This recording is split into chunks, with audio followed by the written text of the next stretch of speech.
Assalamualaikum warahmatullahi wabarakatuh. Saya Wadi Sri Marani dengan NIM C1D1 21129 jurusan Ilmu Komunikasi kelas B.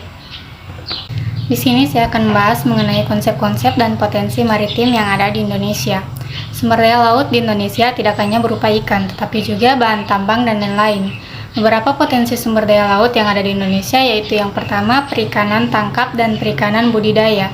Sumber daya perikanan adalah potensi sumber daya laut yang paling besar di Indonesia. Laut Indonesia memiliki angka potensi lestari yang besar, artinya memungkinkan untuk ikan bergenerasi sehingga jumlah ikan yang ditangkap tidak mengurangi populasinya. Yang kedua, hutan mangrove atau hutan bakau. Menurut data UNESCO, hutan bakau di Indonesia mencapai angka 3.617.000 hektar. Dengan wilayah yang luas, hutan bakau sebagai potensi sumber daya laut Indonesia mempunyai fungsi ekologis dan ekonomis.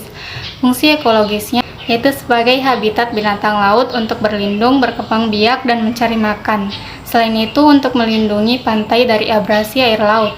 Sedangkan fungsi ekonomis hutan bakau berupa kayu pepohonan dapat dimanfaatkan untuk bahan baku pembuatan kayu bakar, arang, ataupun kertas. Yang ketiga, terumbu karang. Terumbu karang adalah batuan sedimen kapur di laut yang terbentuk dari kapur dan sebagian besar dihasilkan oleh koral atau binatang yang menghasilkan kapur untuk kerangka tubuhnya. Jika ribuan koral membentuk koloni, koral-koral itu akan membentuk karang.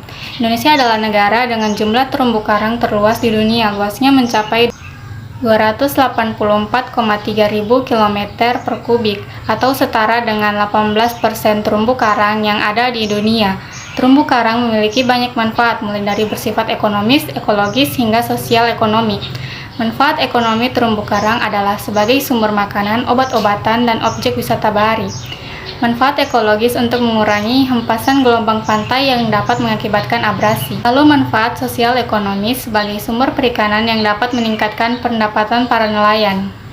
Yang keempat, pertambangan dan energi. Potensi sumber daya mineral kelautan terbesar di seluruh wilayah perairan Indonesia. Sumber daya mineral ini diantaranya minyak dan gas bumi, timah, emas dan perak, pasir kuarsa, monasit, dan zirkon, pasir besi, agregat, bahan konstruksi, porporit, kromit, dan masih banyak lagi yang lainnya. Yang kelima, padang lamun.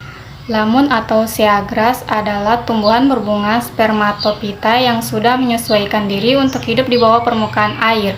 Lamun hidup di perairan dangkal agak berpasir, sering juga ditemukan di ekosistem terumbu karang. Lamun membentuk padang yang luas dan lebat di dasar laut yang masih terjangkau oleh cahaya matahari. Fungsi keberadaan padang lamun adalah dapat menstabilkan dasar laut serta berfungsi sebagai perangkap sedimen. Yang keenam, pariwisata bahari. Potensi sumber daya laut dan keanekaragaman flora dan fauna di Indonesia dapat dikembangbiakan menjadi komoditas pariwisata seperti wisata bisnis, wisata pantai, wisata budaya, wisata pesiar, wisata alam, dan wisata olahraga.